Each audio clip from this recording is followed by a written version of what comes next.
우리 신앙 고백 중에 이 온 우주와 만물과 인간을 하나님께서 창조하셨다.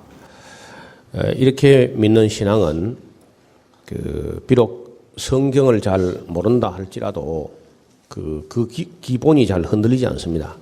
아브라함 같은 분도 성경 없을 때, 성경이 한 권도 없을 때 이 하나님께서 만든 이 우주 만물을 보면서 이게 결코 우연일 수가 없다.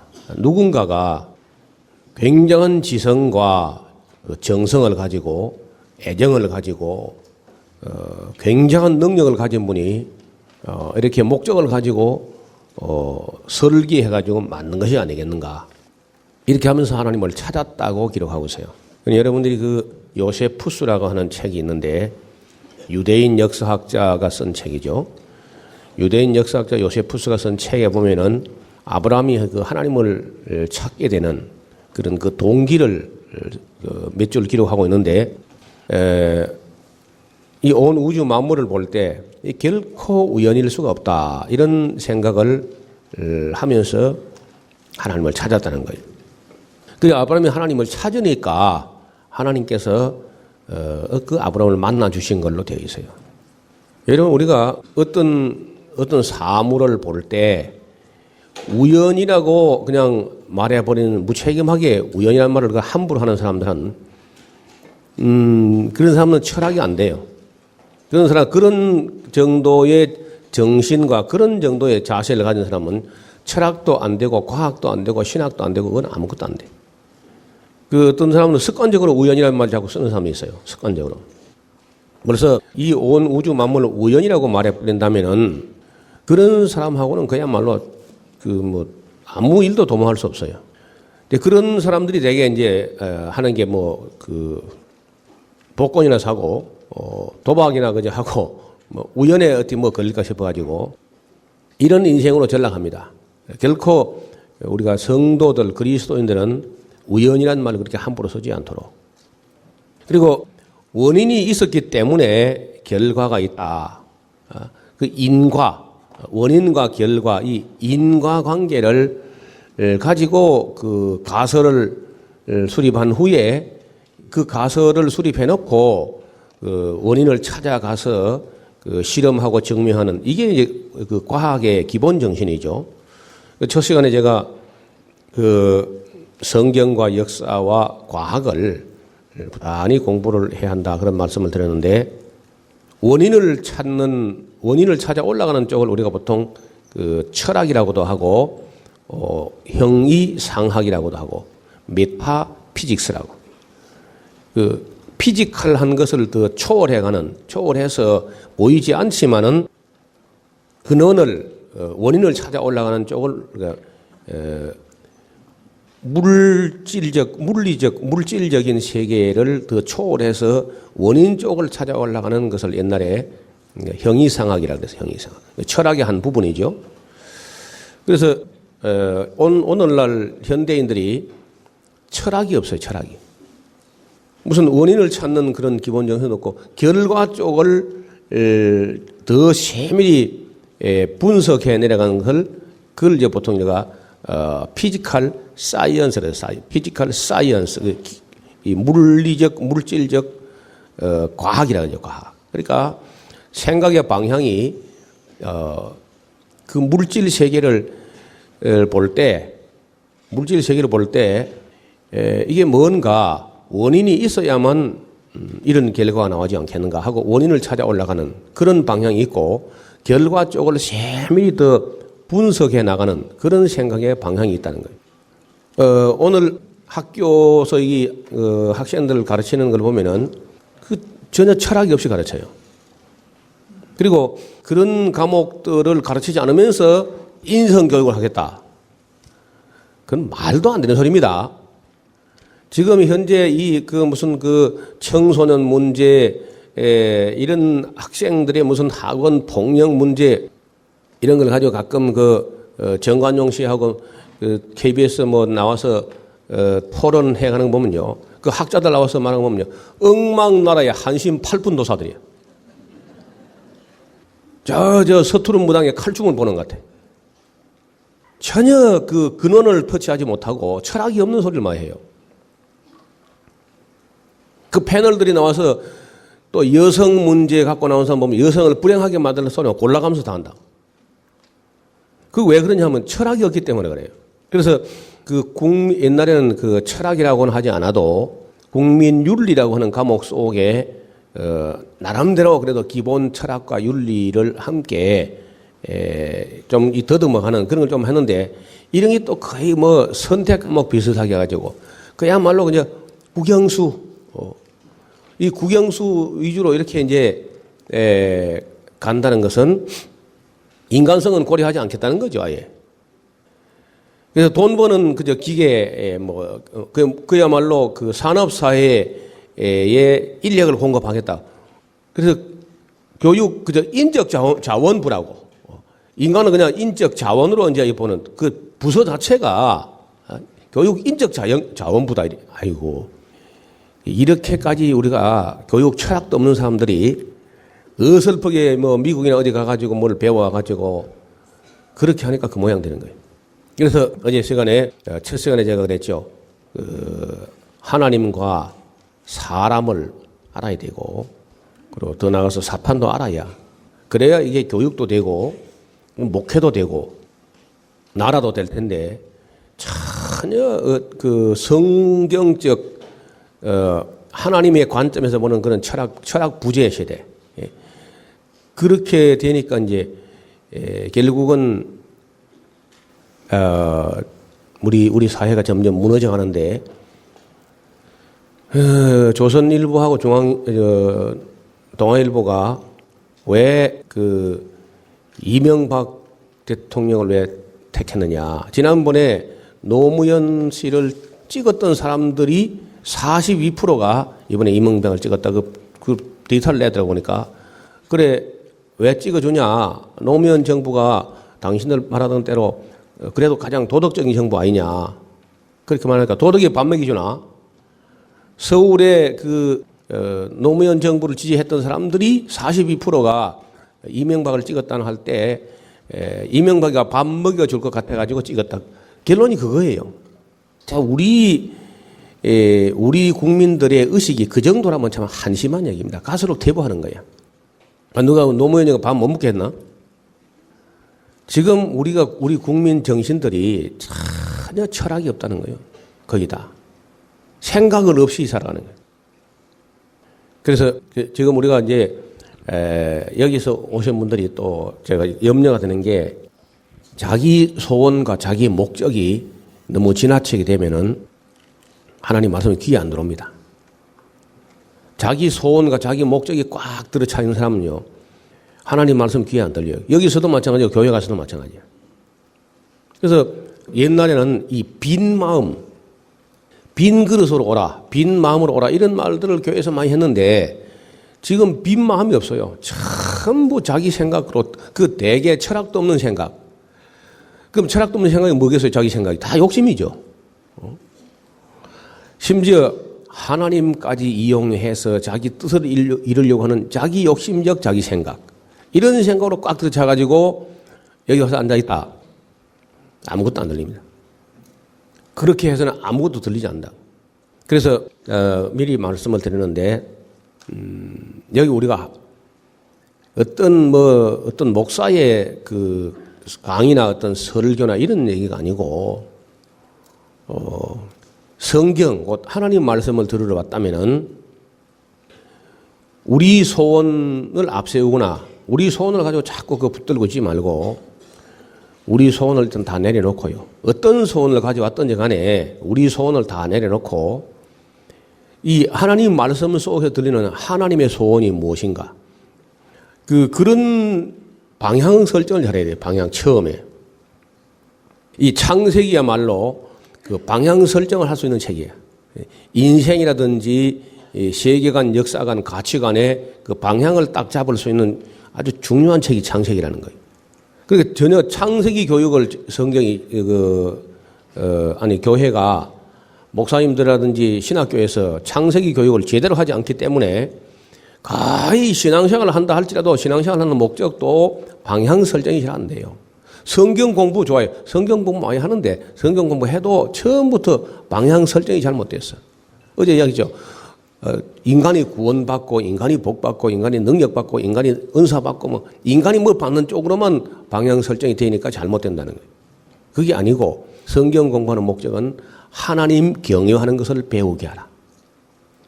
그러니까 전혀 다르지 않습니까? 여태까지 우리가 사람의 제일 된 그런 본분이 하나님을 경외하는 것인데 하나님을 섬기는 것이고 하나님을 사랑하는 것이고 이것이 최고의 계명이고 마음을 다하고 성품을 다하고 힘을 다하여 하나님을 사랑하라 이런 계명을 배우기 위해서 성경 공부하는 것이어야 되는데 어쩌다 보니까 이 복음주의가 그냥 구원받는 거 이렇게 돼버리면요 이거는 뭐 성경 공부가 안 돼. 그다음 복 받는 거. 그 복 받는 게 뭐가 복 받는 거냐? 하나님을 섬기고 하나님을 믿고 하나님을 사랑하는 게 그게 복 받는 건데 그게 아니고 물질적으로 뭐 부동산 투기나 해가지고 뭐 일확천금하겠다. 그걸 복 받는 걸로 생각하니까 이런 사람들하고는 그건 대화가 안 됩니다. 그래서 방향을 신앙생활도 그렇고 인생에 그 방향 설정을 처음에 잘 해야 돼요. 기본 설정이 잘못되어 있어요. 제가 아는 사람 중에 한 부부가 결혼 생활을 지금 한 십몇 년 유지해 오는데 십몇 년 유지하면서 둘이서 항상 어떻게 하면 이혼할까 목적이 그거야. 그 참 희한하다. 그 빨리 이혼하려면 하더니 그러면 그 이혼 안 하고 계속 그렇게 싸우기만 하고 그렇게 신경전을 벌이고 이제 그렇게 하는데 한 번 하도 답답해서 불러가지고 당신에게 배우자는 무엇이냐? 당신에게 있어서 배우자는 어떻게 관계 설정이 되어 있느냐? 무슨 말을 잘 못하더래요. 그래서 뭐라고 부르느냐 물어봤어요. 당신은 남편을 뭐라고 부르냐니까 아저씨라 부른다는 거예요. 그거 참 어떻게 아저씨냐 그게. 그리고 어쩌다가 아저씨로 부르게 됐냐 하니까 학창 시절에 동기 동창인데 아저씨를 부른다는데 왜냐하면 그 여자 쪽은 군대를 안 갔다 왔으니까 나이가 조금 아래고 남자 쪽은 군대 가서 복학하다 보니까 나이가 몇 살 더 하니까 뭐 아저씨가 된 거야. 그래 만나서 결혼했는데도 여전히 아직까지도 아저씨야. 그렇지 아저씨하고 사니까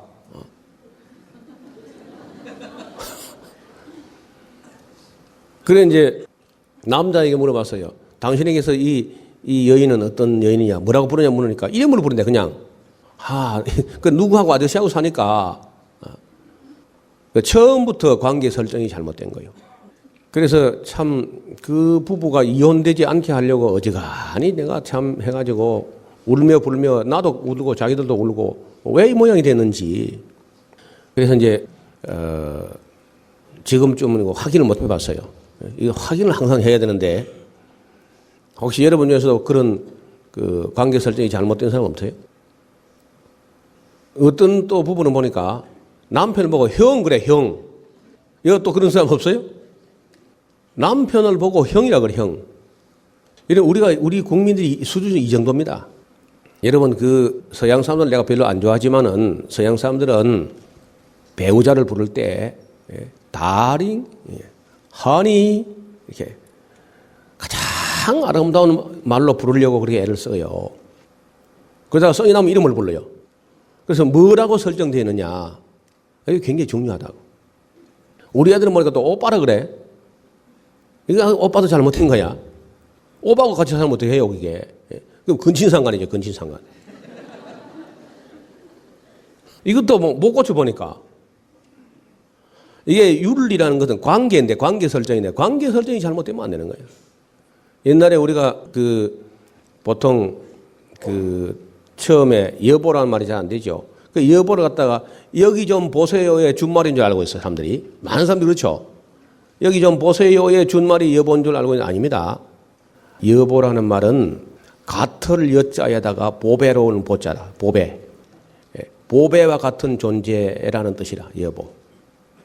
그리고 보배와 같이 봐야 되는데 보석같이 보지 않고 무슨 형이라 한다든지 아저씨라 한다든지 오빠라 한다든지 자기라 한다든지 상대를 보면 자기의 그래도 그것도 또 엉터리야. 근데 그런 거 연속극에 또 나와.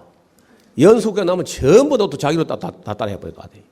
이런 그 하나님하고 우리 사이도 그렇고 인간관계도 그렇고 이게 관계가 바로 설정이 안 돼 있어요. 기본이. 이게 다 윤리 부재요, 철학 부재라는 거예요. 그래서 창세기서부터 잘못되면은요, 그는 걷잡을 수가 없어요. 대개 이단 사이비가 나갈 때 창세기부터 벌써 잘못돼 나갑니다. 그러면 다시 돌아오지 못해요. 일전에 어떤 학생이 질문을 하려고 하는데 나도 모르는 또 질문을 해왔어요. 얼마나 오늘날 인터넷을 통해서 끝없이 막 이런 정신없는 정보가 떠돌아다니니까 여러분 인터넷 사이트 안에서 함부로 여기저기 클릭하다가 큰일 납니다. 지금 가상 공간 안에 그 사이버 컬트, 이 그야말로 가상 이단 사이비 종교가 한 8,000개가 떠 있습니다. 8,000개. 마귀가 파놓은 함정의 이 유해 사이트, 이단 사이비 그 사이트가 8,000가지 이상이 떠 있는데 그 중에 유란시아라는 그런 사이트, 유란시아. 그래서 어떤 학생이 아마 그 중학생이나 고등학생이 될 모양인데 그 유란시아라는 책을 목사님 어떻게 생각합니까? 나 읽어보도 안 했는데 그걸 또 소개하는 거예요. 그래서 내가 참 곤란하다 싶어서 내가 유란시를 잘 모른다 솔직히 들어보면 된다니까. 자기가 얼마를 이렇게 소개를 해가지고 그 사이트를 찾을 수 있도록 제가 검색을 해보니까 정말 유란시아가 있어요 보니까. 그래 읽어보니까 어설픈 진화론과 어설픈 연대론과 과학과 무슨 그 과학이 되게 손엉터리인데 그걸 눈치를 보느라고 그걸 하고 막 짜집기를 해서 기독교하고 맞췄어요. 그리고 다른 종교에서도 좋은 점도 상당히 또 막 끌어다가 또 맞추고 그래서 만드는 그 이른바 그 라엘리안 비슷하게 라엘리안하고 비슷하게 맞추고 또 무슨 통일교하고 비슷하게도 맞추고 이렇게 온갖 잡탕을 가지고 믹서해가지고 그걸 억지로 한번 조화시켜 보려고 노력을 한 흔적이 있어요.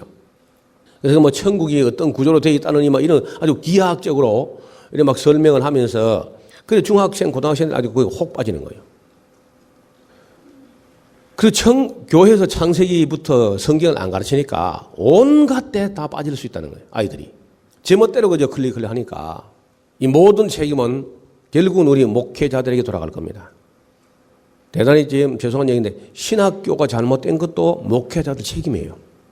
왜냐하면은 목사가 신학교를 만들고 신학교가 목사를 만들어요.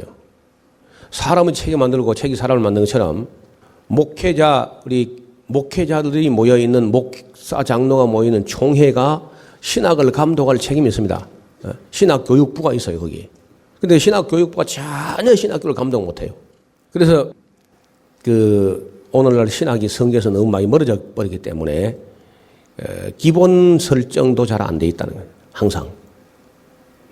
저 시간 오늘날 창세기가 너무 중요하다는 얘기를 드리면서 첫 번째는 창조라는 주제가 다루어졌고요. 두 번째 우리가 다룰 주제는 타락입니다. 타락. 자, 우리 성경에는 인간이 타락을 했다 이렇게 말하고 있고 또 그래서 인간은 악하게 됐다는 거예요. 악하게. 성경은 한 번도 인간이 선하다 이렇게 한 적이 없어요. 항상 인간이 악하다는 걸로 나와 있습니다. 그래서 예수님께서 배척을 당한 것도요. 인간이 잘못됐다고 하니까 예수님이 인간을 절대 긍정한 적이 없습니다. 인간을 부정적으로 말한 거예요. 세상을 내가 악하다 하기 때문에 세상이 나를 미워한다. 그래서 그 악한 걸 뭐 악하다 해야지 뭐라고 했어요. 여러분 이 세상이 악합니다. 세상이 악한지 안 악한지를 얼른 몰랐는데 예수님이 오셔서 세상을 얼마나 악한지를 보여줬어요. 한번 보세요. 예수님이 하신 말씀 속에 예수님께서 하신 행동, 예수님 하신 사역 옳지 않은 게 어디 있습니까? 심지어 예수님 곁에 못 박히는 강도도 이분이 하시는 것 중에는 옳지 않은 것이 없느니라. 그렇잖아요? 그런데 십자가에 못 박혀 죽었어. 이게 세상이라는 거예요. 우리가 무슨 옳고 착하고 하면은 아무 문제가 없을 줄 알지만은요. 세상에서는 옳고 착할수록 십자가에 있는 수가 있습니다. 그래서 이 하락을 했다는 데서부터 이제 해야만 납득이 되는 거죠. 이 사람이 악하게 된 것은 처음부터 악한 게 아니죠. 한때 맹자하고 순자 같은 사람들이 이 성선설, 성악설, 인간의 이 성질이 처음부터 선한 것이었느냐, 처음부터 악한 것이었느냐. 그런데 이제 맹자는 선하다고 설정을 해가지고 시작해요. 순자는 악하다는 거야. 어려서부터 못돼. 아이들이 못됐다는 거 어려서부터. 뭐 악을 뭐 배워가지고 악한 게 아니라 날 때부터 아이들 악하다. 그래서 그 둘이 이제 옥신각신 하는데 어느 게 맞는 거요? 둘 다 맞는 거요. 저는 중학교 졸업하고 중학교 졸업한 그 나이에 친구하고 둘이서 밤 한잠도 못 자고 맹자가 많으냐 순자가 많으냐 그걸 가지고 밤새도록 하는데 나는 둘 다 틀렸다. 그때부터 제가 둘 다 틀리고 나는 선하지도 않았고 악하지도 않은 존재였다. 그래서 성순설. 제가 한 말입니다. 그건 사전에 없는 얘기예요. 백지와 같이 그냥 순수하게 그냥 태어났다. 이쪽도 선한 쪽도 아니고 악한 쪽도 아니고 그냥 태어났을 것이다. 그건 아담을 두하는 말이죠. 여러분 아담이 시험을 거치기 전에는요 선하지도 악하지도 않은 거예요. 그냥 백지처럼 나와가지고 악쪽으로 기울어져 버린 거죠. 지금 이제 태어나는 사람은 다 악을 가지고 태어나니까 순자 말이 맞는 거예요.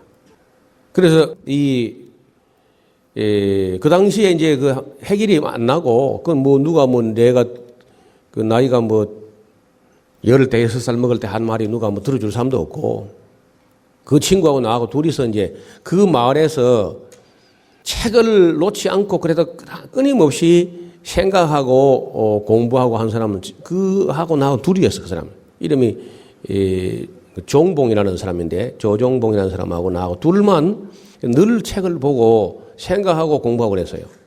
그 사람은 생각하고 공부해가지고 결국은 농협에 들어가게 됐고 저는 결국 목사가 됐어요. 그래서 어느 게 잘 되는지 잘 모르겠는데 제가 신학 아주 늦게 했거든요. 늦게 했는데 한 번은 이 친구가 저를 찾아온 거예요. 그 당시 자기는 중학교 졸업장 가지고 농협에 취직해가지고 쑥 살아왔는데 자기가 늦게 해서 그때 나이가 한 40이나 됐는데 40이 됐어도 공부를 해야 되겠다는 것도 그래서 내가 참 새롭게 그 사람을 바라보면서 나를 볼 때 자기가 공부를 해야 되겠다 이런 생각을 했다는 거예요. 그래서 그 당시에 할 수 있는 게 다른 직업을 갖고 있으니까 어렵고 진주고등학교 부설 방송통신고등학교 입학 원서를 사다 주고 그래서 방송통신 대학까지 하고 그 대학 박사과정까지 했는지 모르겠어요. 끊임없이 공부를 했어요, 사람이.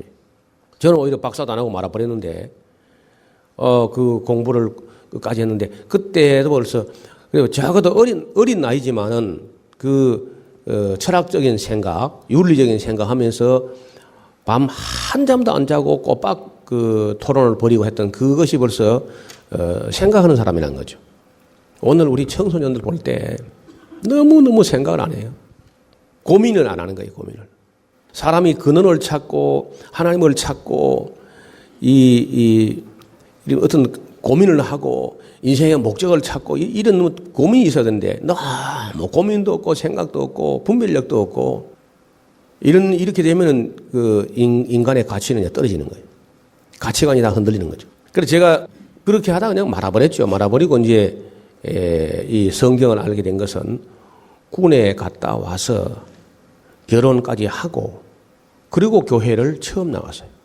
첫 아기를 낳고 그 첫 아기는 이제 나면서 사산돼 버렸어요. 낳다가 그냥 사산되어 가지고 조금 마음이 울적해 있을 때 교회를 나갔는데 성경을 딱 사서 읽어보니까 어려서부터 내가 고민한 게 전부 다 나오는 거예요. 그게 다.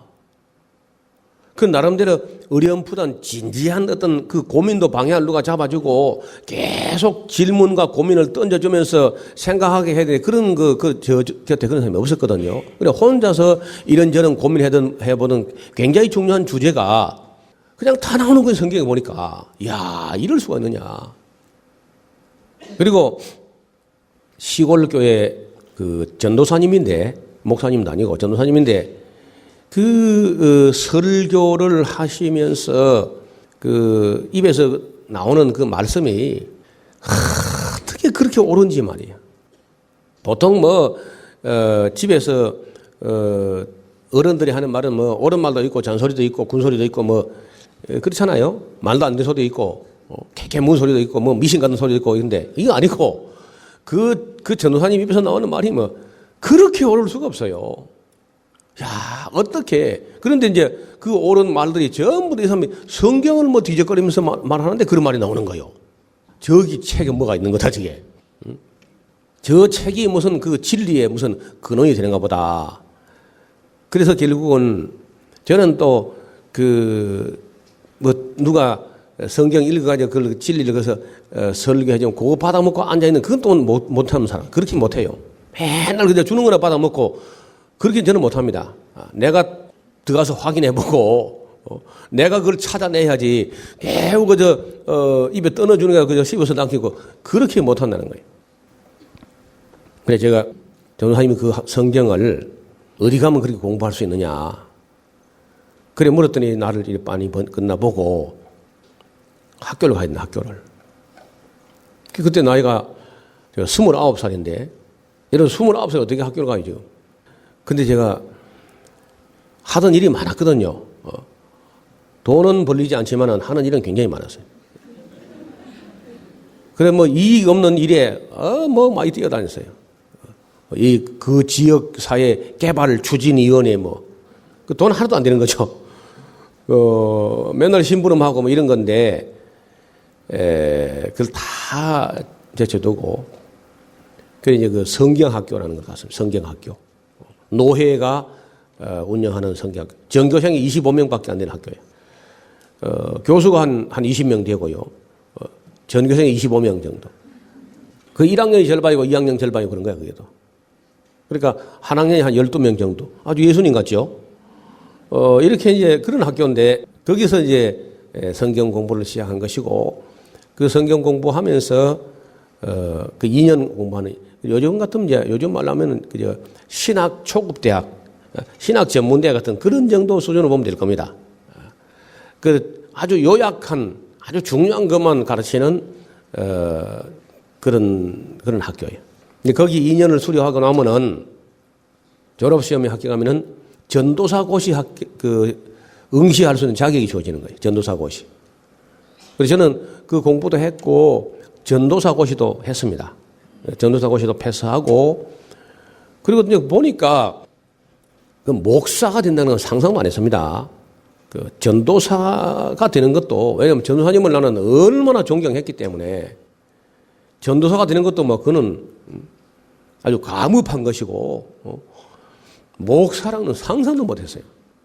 그래서 공부를 그만큼 하고 나니까 전도사까지 하고 나니까 그 다음에 또 길이 있는 거예요. 목사 되는 또 길이 또 있어 보니까. 여러분 길이 안 보이거든요. 가는 데까지 가봐. 가보면 또 그 다음 길이 또 보이는 거예요. 갈 때까지 가니까 또 보인다는 거예요. 그래서 이제 결국 신앙을 하게 됐습니다만은 그러면서 이 성경 안에서 창조 이야기, 타락 이야기, 그리고 홍수 이야기는요. 저는 교회가 없는 데서 태어났고 교회가 없는 데 자랐기 때문에 듣도 보도 못한 얘기는 이게 여러분들이 어려서부터 늘상 들어와서 예사가 됐지만은 저는 순백지 같은 데서 아무것도 모르는 데서 받아들이니까 배우는 것마다 다 새로운 거예요. 아주 신선한 충격이고 그래서 이제 그런 주제를 하나하나 다 검증하고 학교에서는 진화론적으로 배웠는데 이 교회에 오니까 진화론이 잘못된 것이고 창조하셨다는 거예요. 저는 그건 또 따져봐야 돼. 누가 말한다 해가지고 저는 그대로 그냥 고지고대로 잘 안 믿습니다. 그걸 다 따져봐가지고 내 스스로 분석하고 검증이 끝나야 돼. 적어도 내가 남에게 가르칠 수 있을 정도 되면은 어설프게 배운 것대로 하는 것이 아니라 확실히 내가 따져보고 그리고 검증해보고 확정될 때 이건 진리다 해야만 그걸 내가 가르칠 수 있지 않겠는가. 그래서 제가 진화론이 정말 과학적 사실인지 그렇게 따져본 것이고 제가 그 책을 써놨습니다. 그 부분은요. 제가 쓴 책이 7권이가 있는데 그 중에 생명, 사명, 계명이라는 책이 있어요. 그 생명이라는 챕터에 생명의 기원이라는 그런 주제로 다루고 갑니다. 진화론이 얼마나 엉터리인가, 과연 우연일 수 있겠는가, 이제 이런 얘기를 어제 강의한 대로 그 책에 다 나오는 얘기예요. 그보다 더 많이 나오겠죠. 그리고 확실히 이제 진화는 틀렸고 창조가 맞고, 그러니까 다시 말하면 과학이 틀렸고 성경이 맞다 그 말이에요. 세계 모든 과학자가 다 나와도 제가 할 말이 있고 온 세계 진화론자가 다 몰려와도 저 혼자 나갈 용기가 있어요. 간단하거든요. 증거를 가져와. 진화되고 있는 증거를 가져와 봐라. 못 가져옵니다, 아무도. 오늘날 진화론자들이 무슨 이유에서인지 알 수 없지만은 오늘날 진화는 중단되고 있다 그래요. 증거를 내놓지 못한다고 말이죠. 미친놈들아. 진화가 중단되고 있는 게 아니라 시작도 한 적이 없다. 과거도 진화된 게 아니고. 여러분, 어떤 분들은요, 대진화는, 종에서 종을 건너가는 대진화는 없었지만은 소진화는 인정해야 되지 않느냐. 그냥 인정 못 합니다. 왜 못하느냐? 그건 진화가 아니고 변화야, 변화. 적응할 수 있는 변화 기전이 있습니다. 이 생명체 안에. 그래서 사람의 형질, 유전인자에까지도 영향을 미치는 형질이 어느 정도 변화가 일어나는 것은 그 환경이 급격히 변화되거나 환경이 치명적으로 잘못되어 갈 때 그런 환경에서도 최소한의 적용할 수 있는 어떤 그 기전이 있어. 하나님 디자인 속에 거기까지만 변모되고 변화돼요. 예를 들어서 어린 아이가 어른이 되는 건 진화가 아니죠. 그건 뭐라 그래요? 그건 성장이에요, 성장. 그 진화라 그러면 안 되죠, 그거는요. 그리고 알에서 애벌레가 번데기에서 나방으로 오는 것은 그건 변태라 그래요, 변태. 그건 진화가 아니죠. 그리고 환경에 따라서 조금씩 이게 변화가 되는 건 진화가 아니고 그건 적응이야, 적응. 그 소진화가 아닙니다. 소진화 그런 말 쓰면 안 돼요. 하여튼 진화라는 말 아예 입에 담으면 안 돼. 저는 그런 것까지 다 따져봤어요. 그리고 이런 종에서 종을 넘어가는 것은 유전 법칙이 용납을 하지 않습니다. 혹시 돌연 변이가 있는데 브리스의 말대로 돌연 변이가 있기는 하지만은 그 돌연 변이라는 것은 발생 빈도가 약 10만 분의 1입니다. 자연계에서. 다시 말하면은, 콩이 10만 개가 나오면은 그 중에 한 개는 이상한 콩이 나오는 거예요. 돌연변이가. 그러면 콩이 돌연변이 이렇게 해가지고 10만 개 중에 한 개가 호두가 나오느냐? 그런 거 아닙니다. 그저 콩은 콩인데 보통보다 조금 못한 쪽으로 개체에 손상을 입히는 돌연변이, 유익한 변이는 돌연변이에서 잘 나오지 않고요. 10만 분의 1밖에 안 나오는데 확률도 유해한 개체에 해로운 쪽에 돌연변이밖에는 발견되지 않습니다. 그게 쌓여서 그게 누적돼 가지고 진화가 되는 길은 없어요. 그리고 그 변이가 어떤 종을 건너갈 만큼의 어떤 변이로 되면은 그 변이 안에 치사인자, 개체를 죽여버리는 인자가 나와서 더 이상 진화는 어떤 변이가 더 진행되지 못하게 차단해요. 그런 안전장치가 모든 생명체에게 다 공이 들어있기 때문에 종에서 종을 건너간 진화는 있을 수가 없다는 거예요. 최근에 진화론자들이 어디까지 이야기하냐면요. 바이러스를 가지고 얘기합니다. 바이러스를. 요즘 정말 지금 오늘 우리 사는 사회에서 나오는 진화론 얘기인데 이 사람들은 에이즈 바이러스를 가지고 이야기를 해요.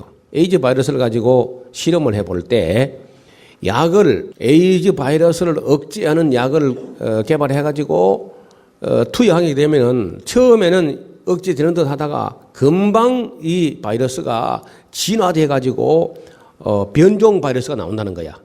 약의 내성을 가진 더 강한 바이러스가 나온다. 이걸 봐 스스로 진화하는 거 아니냐. 이 바이러스부터 진화 능력을 가지고 있다. 해가지고 요즘 이제 진화는 마지막 이론이 바로 그거 남았습니다.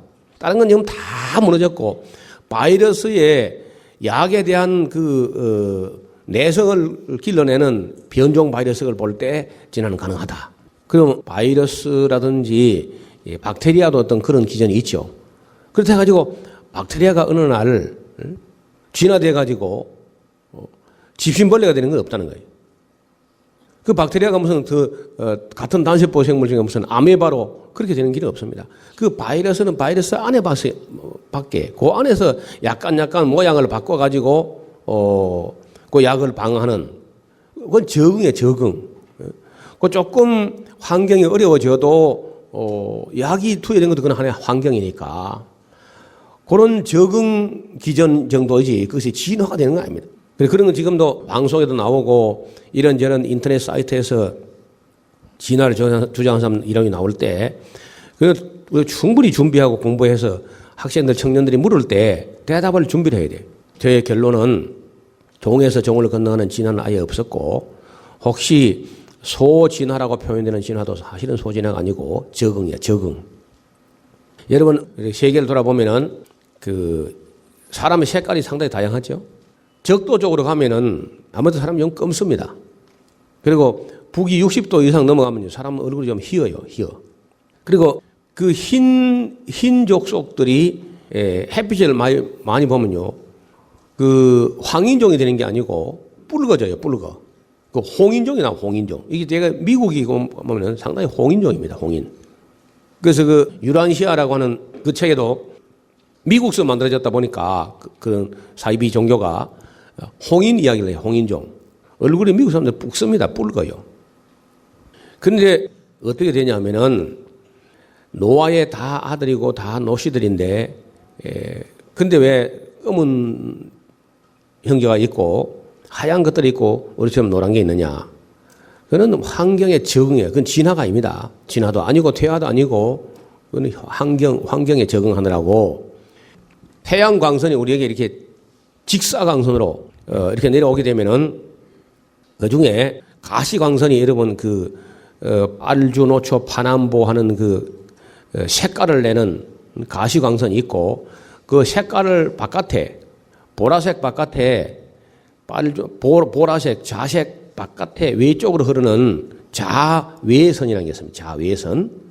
그 자외선이라고 하는 선은 이른바 화학선이라는 그런 광선인데 이게 이제 우리 몸속에 침투하게 되면은 유전 인자까지도 고장을 일으킬 정도로 굉장히 이제 이게 아주 물론 유전 인자도 미시한 그런 변화지 어떤 충격이 됩니다. 그래서 지나치게 쏟아지는 자외선으로부터 자기 보호를 하기 위해서 피부막 근처에다가 검은 차양을 하는 거예요.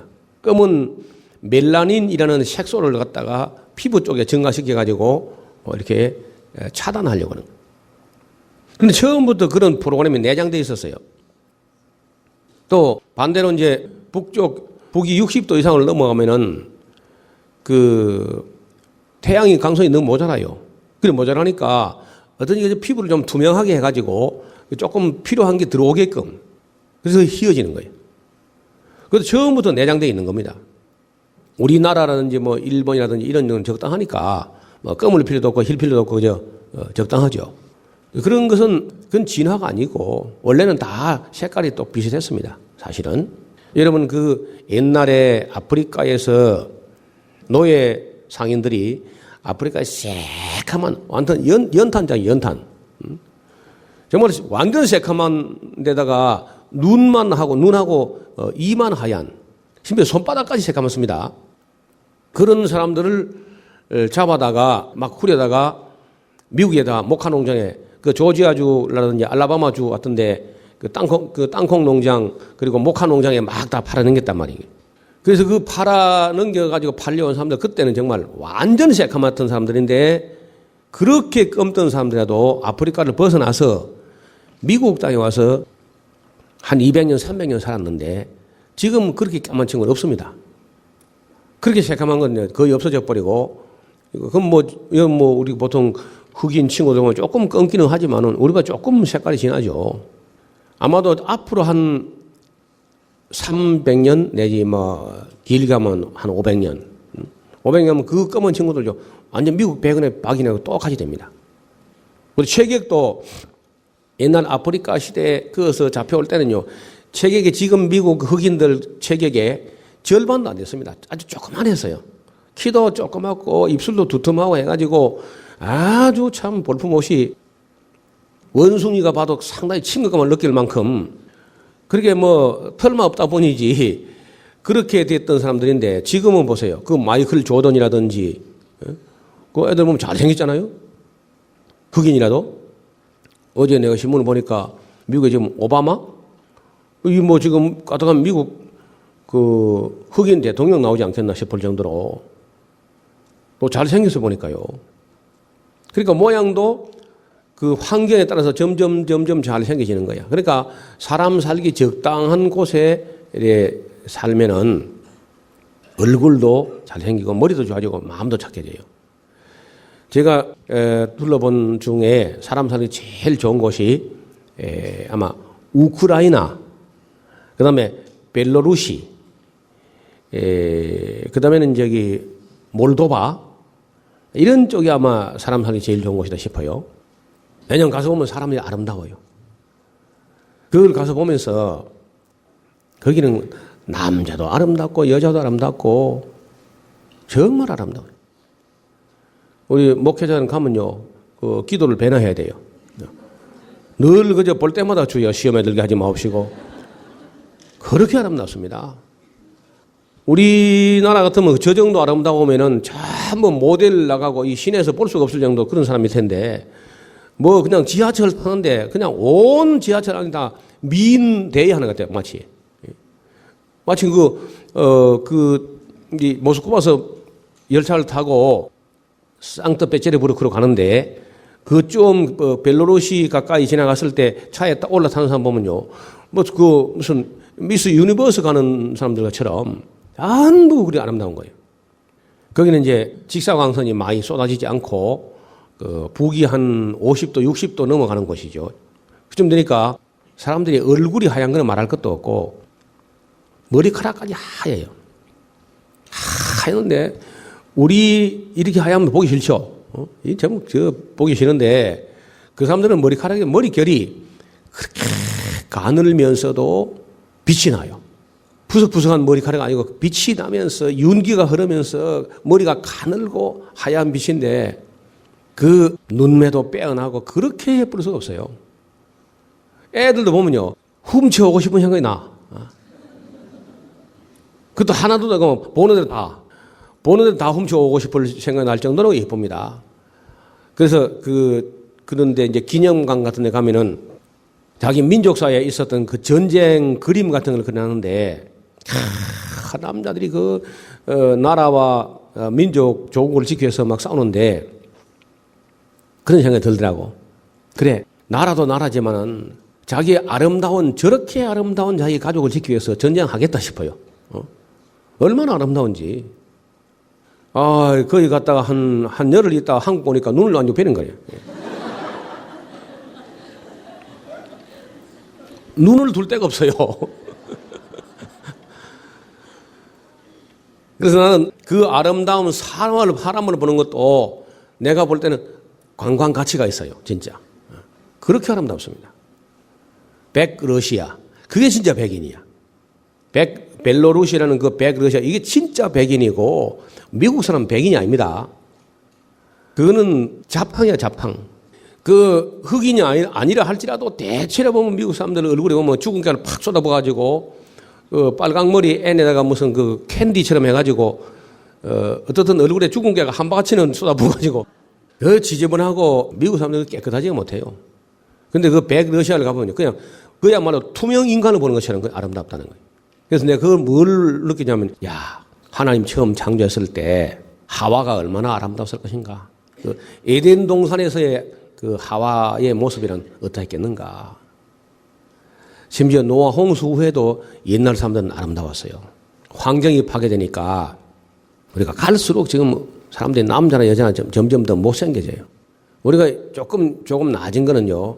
옛날에 너무 못 먹었기 때문에 그때보다는 지금 조금 나아진 거야. 조금 나아진 거지. 여기가 아무도 정상이 아닙니다. 여러분들이. 저도 아니고 여러분은 아니에요. 홍수 후에라도 아브라함 때까지만 해도 사람이 한 150세, 175세, 180세, 데라만 해도 205세 1살이잖아요. 205세. 아브라함의 아내 누구요? 사라가 애굽에 갔을 때 나이가 65세 이상이거든. 아브라함 75세 때 가나안 땅 왔으니까 10살 차이니까 65세나 66세나 됐을 텐데 바로 왕이 천년 줄 알았다니까. 요즘 65세를 누가 어떤 미친놈이 천년 줄 알겠어. 아브라함 여동생이라고 빼앗아 갔어. 여러분 그런 걸 어떻게 보세요? 그러니까 지금 우리가 왜 이리 빨리 늙느냐. 딸기를 많이 먹어서 딸기를. 여러분 빨리 늙는 건요. 딸기를 먹으면 빨리 늙습니다. 딸기 속에 성장 촉진 호르몬을 탁 쳐가지고 딸기를 길러요. 지금 딸기 나오죠? 그 왜 나오느냐. 비닐하우스 안에서 딸기를 재배하는데 일주일 먼저 나온 거하고 일주일 뒤에 나온 거 값이 많이 차이 나요. 그러니까 일주일 먼저 내기 위해서 성장 촉진 호르몬제를 갖다가 시골 사람들이요. 영양제라 그러면서 그걸 쳐. 성장 촉진 호르몬이다. 그걸 자꾸 먹으니까요. 4살짜리 여자아이가 생리가 있다니까. 4살짜리가. 14살짜리 어린아이가 60대, 40대, 50대, 60대 아이처럼 변하는 거예요. 일본 환경 잡지에 나온 얘기입니다, 이게. 그러니까 딸기들 먹으면 안 돼요. 딸기 먹으려면 그 5월, 6월 달에 지리산 산딸기 먹으러 와요. 산에 가서. 그건 괜찮은데 비닐하우스 안에서 재배한 건 안 돼. 그 어린아이 그거 먹으면 성조숙증. 10살도 안 됐는데 유방이 막 볼록하게 나온다든지 10살도 안 됐는데 생리가 있다든지 이런 식으로 가는 거예요. 이게 전부 다 자본주의가 빚어낸 돈을 위해서는 못할 짓이 없는 이 자본주의가 빚어낸 비극 중에 비극이라는 거예요. 그래서 창조 원리를 잘 공부하고 우리가 이제 나중에 레위기까지 가면은 무엇을 먹을 것인가 무엇을 먹지 말 것인가 이런 것까지 다 공부를 해야 돼. 철저하게. 일단 오경을 제대로 공부를 해야 됩니다. 그 맨 기초에는 언제나 창조 원리는 존중돼야 돼요. 하나님의 창조 원리는. 그래서 구약은 개개 묵은 책이고 오늘 뭐 신약 시대에 그런 뚱딴지 같은 소리 하지 말고 성경은 언제나 현재의 말, 오늘 우리에게 들려주는 말씀입니다. 자, 이제 두 번째 주제에 타락으로 넘어갑니다. 타락. 여기 과일이 참 먹음직도 하고 보암직도 하고 지혜롭게 할 만큼 탐스럽기도 하고 막 그렇죠. 이 모든 과일을 임의로 먹되 그 동산 중앙에 있는 나무 실과는 내가 먹지 말아라.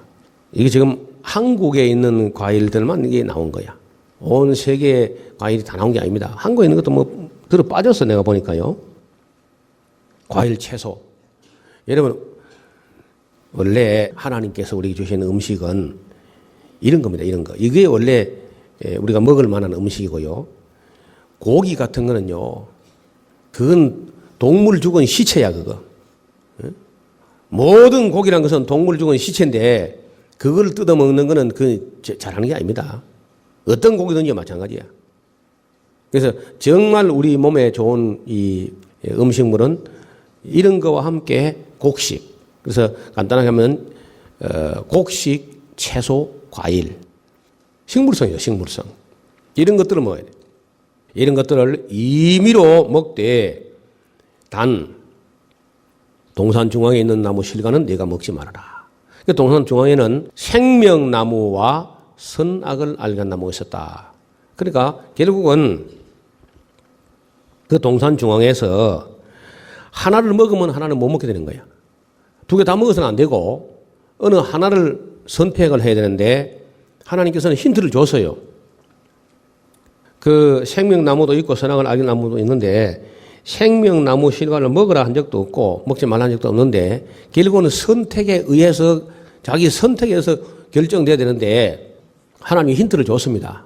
두 개가 있는데 선악을 알게 한 나무 실과는 네가 먹지 말아라. 먹는 날에는 내가 정녕 죽으리라 하고 힌트를 줬으니까 또 하나님의 뜻이 분명하다면은 여기서 이제 하나님 말씀을 믿으면은 이른바 그 금단의 열매는 안 먹는 것이고 그걸 먹는다는 것은 하나님을 믿지 않는 게 되는 거예요. 참 이거 인격적이죠. 강제로 사람이 선택의 여지가 없게 한 게 아니라 이러면 선택의 여지가 없으면요 인격이 아닙니다. 선택할 수 있도록. 그래서 뭐 이 이야기는 우리가 잘 아는 이야기 같은데 그래도 항상 이 문제를 가지고 씨름을 해요. 수많은 사람들이. 어떤 사람은요. 그 선악과를 안 만들면 될 거 아니냐. 왜 괜히 만들어서 속을 새기느냐. 근데 수많은 사람들 그것도 동조를 해 또. 이렇게 말하면. 아니, 그래 할 바에 차라리 사람을, 그 말은 무슨 말이냐면 사람을 창조할 때 선택의 여지가 없는 그런 사람 만들면 될 거 아니냐 그 말이에요. 선택의 여지가 없으면요. 인격이 아니라는 게 저 이야기는. 인격이라고 하는 건 그 기초가 자유입니다. 자유. 선택의 자유가 있어요. 그 자유는 두 가지인데 하나는 선택의 자유, 하나는 의지의 자유. 의지와 선택의 자유가 있어야 이게 인격이라는 거예요. 선택의 여지가 없으면 자유도 아니고 자유가 없으면 인격이 아니야. 사람을 하나님께서 하나님을 따라서만 살게 하는 기계로 만들지 않았다는 거예요. 아무 선택의 여지가 없는 기계적 인간을 만든 것이 아니고 의지의 자유와 선택의 자유를 가지고 선택할 수 있는 그리고 하나님의 뜻을 거역할 수 있는 존재를 만들어요. 그게 인격이라는 거예요. 저는 그래요. 제가 만약에 하나님이 돼도 저도 그래 할 것 같아요. 선택의 자유가 있고 의지의 자유가 있는. 그래야 그게 사랑과 교제의 대상이 되는 것이지 아무 선택의 여지도 없이 의지의 자유도 없이 그렇게 기계로 만들어버리면 그는 하나님과 인격적 교제가 안 되죠. 하나님과 인격적인 교제가 될 수 있는 사랑의 대상으로 교제의 대상으로 하려면은 그런 자유한 그 인격을 갖고 있어야 돼. 자유. 의지의 자유, 선택의 자유. 그러니까 하나님을 선택할 수 있고 선택 안 할 수도 있는데 하나님을 선택했을 때 하나님 기뻐하는 거지. 아무 선택의 여지가 없다면 안 돼. 만약에 여러분 우리가 오늘 목회할 때도 이걸 생각해 봐야 되는데 이 이야기는 계속 할 이야기입니다. 하나님이 전능하신 거 믿습니까? 나도 믿습니다. 그래서 전능하시면은 그 전능한 능력을 가지고 간단하게 하면 되잖아. 선악을 딸다 할지라도 전능한 능력을 가지고 60억이다 성자가 될지어다 그러면 끝날 거 아니야. 전부 다 하루아침에 해가닥 해가지고 다 착한 사람, 선한 사람, 의로운 사람, 경건한 사람 막 하나님을 사랑하는 사람으로 만들어버리면 될 거 아니에요. 그 전능한 능력 가지고. 그러면 선악과 안 맞는 거는 똑같아. 그렇죠? 자, 물어봅시다. 하나님 그렇게 하세요? 안 하세요? 응? 여기 아침부터 이렇게 조용해, 이리 또. 하나님께서 그렇게 하시는 거예요? 안 하시는 거예요? 안 하죠. 그래야면 벌써 끝났지. 이렇게 뭐 새벽부터 애쓸 것도 없고. 괜히 성경은 뭐 이렇게 두껍게 만들어 속을 새겨, 이렇게. 그냥 그 전능한 능력 가지고 막 60억이다 성자가 될지어다 하고 뭐 전부 성자가 돼버려가지고 뭐 거룩해져가지고 그러면 될 거 아니야. 아니, 하나님이 전능하시니까 나는 그렇게 하나님 안 하셔서 그렇지 하려면 할 수 있다고 봅니다. 어떻게 믿어요? 어때요? 하려면 할 수 있겠죠? 그런데 하나님이 안 하신다는 거지, 절대로. 여기 오신 분 중에 혹시 또 누구야? 저 미국의 베니 힌이라든지 존 윈버 같이 멀쩡한 집사 넘어뜨리는 거, 쓰러뜨리는 것도 그것도 배워가지고 한 사람 없어요, 여기? 아이, 겨우 해가지고 하나님의 능력이 멀쩡한 집사 쓰러뜨리는 거 그것밖에 못 합니까, 하나님이? 그걸 하나님의 능력이라고 그걸 배워가지고 그걸 또 나눠준다고. 임파테이션이라 그러면서. 그게 무슨 은사고, 그게 무슨 능력이야, 그게. 그런 능력이 있으면 가서 K1 나가라, K1. 치역마에 들어오라 그러고. 그리고 그것은 더 웃기는 것은 그래 넘어뜨려가지고 넘어진 사람이 2시간씩 웃어대. 넘어져가지고. 건강 막 그냥 경련을 일으키면서 그래 넘어져가지고는 그래서 2시간씩 비인격적으로 웃는데 그게 성령이 하시는 일이냐 그게. 무슨 성령이 할 일이 없어가지고 하나님의 형상을 비인격적으로 쓰러뜨려가지고 2시간씩 웃게 하겠어? 아니 하나님이 하시려면 쓰러뜨릴 게만 아니라 성자를 만들어내지 차라리. 깨끗해가지고 쓰러뜨리고 말아 그래? 얘도 넘어져 본 사람 또 온 거 아닌가 모르겠어. 그 넘어져가서 뭐 했다는 거야? 어쨌다는 거야 도대체가? 넘어진 지 혼자 넘어지지 뭐 꼭 누구한테 뭐 의지가 넘어질 건 뭐 있어 그냥. 혼자 넘어져 그냥. 난 저녁마다 넘어졌다 아침에 일어나고 그럽니다.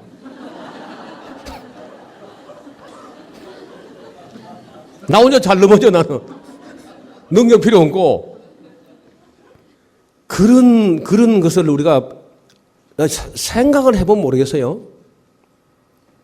여러분 사람은요. 창세기에 나온 사람은 하나님의 형상입니다. 맞습니까? 하나님의 형상을 쓰러뜨린 건 누구를 쓰러뜨린 거예요? 하나님의 형상을 쓰러뜨린 것은 하나님을 쓰러뜨린 거야 그게. 여러분이 서울에 광화문 앞에 가면은 이순신 장군의 형상이 서 있어 이렇게. 그렇죠? 그걸 넘어뜨려 봐요. 비록 그거는 이순신 장군이 아니고 이순신 장군의 형상이지만은 그걸 쓰러뜨린 것은 그거는 예의가 아니죠. 우리 민족의 영웅에 대한 예의가 아닌 거야. 여러분 사람이라는 것은요. 이순신 장군 정도의 형상이 아니라 누구 형상? 하나님의 형상이요. 그걸 쓰러뜨리는 것이나 그 쓰러진 사람을 꾸부려서 절시키는 것은 막연하는 일이지 결코 하나님 그렇게 할 수가 없어요. 그런데 그런 걸 배우겠다고 한국의 목사가 3,000명이 비행기를 타고 미국까지 날아가는 거예요. 빈야드 운동이라든지 토론토의 축복이라든지 좋은 인버 같은 그런 엉터리를 배우기 위해서 말이에요. 그 베니힌 보니까 아예 양복 저고리를 벗어가지고 계속 바람을 가지고 사람들을 쓰러뜨린다 보니까 이 참 큰일 났죠. 우리 한국교회. 한국교회뿐 아니라 우리 세계 기독교가 성경은 단 한 줄도 제대로 안 가르치면서 계속 그런 짓 하고 있다고. 그래도 사람들이 모르니까 또 빠지는 거예요. 하나님을 모르니까. 앞으로 마지막 때가 되면요.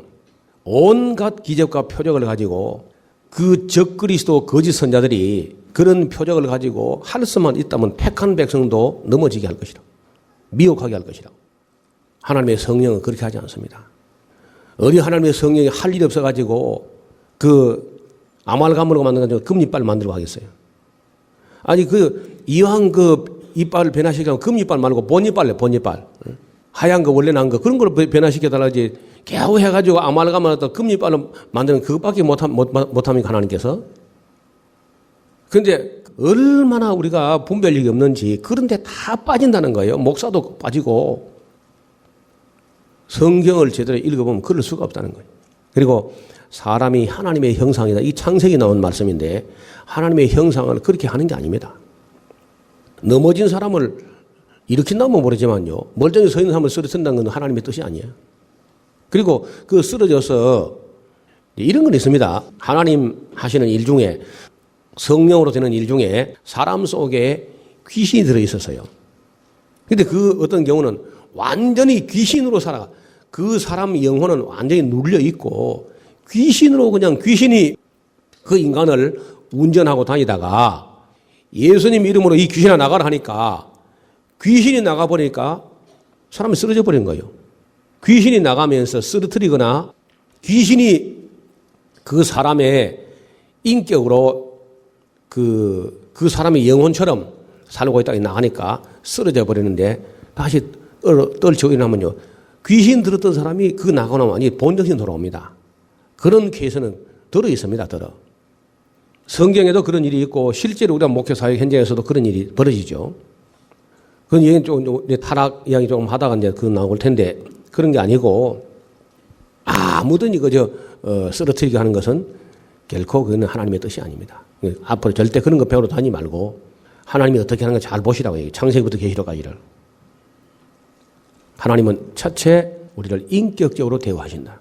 그 인격의 기준은 자유입니다. 자유는 의지의 자유와 선택의 자유가 있어요. 우리가 어떤 이야기를 그 전개해 나갈 때 국어 시간에 배운 게 있을 거면 기승전결이라고 그렇죠? 그래서 그 어떤 이야기 전말을 잘 알려면 맨 첫 단계 기승전결 어떤 발단, 어떤 사건이 어떻게 시작됐느냐 이 부분을 잘 공부해야 돼요. 그리고 어떻게 이어가다가 어떻게 역전 반전 해가지고 그다음에 어떻게 결론으로 가느냐. 바로 이 창세기가 바로 기단락이야. 기승전결할 때 그 기단락이 바로 창세기죠. 기독교만이 인간의 죄의 문제와 죄의 기원 그리고 타락이라는 주제를 다루고 있다는 거예요.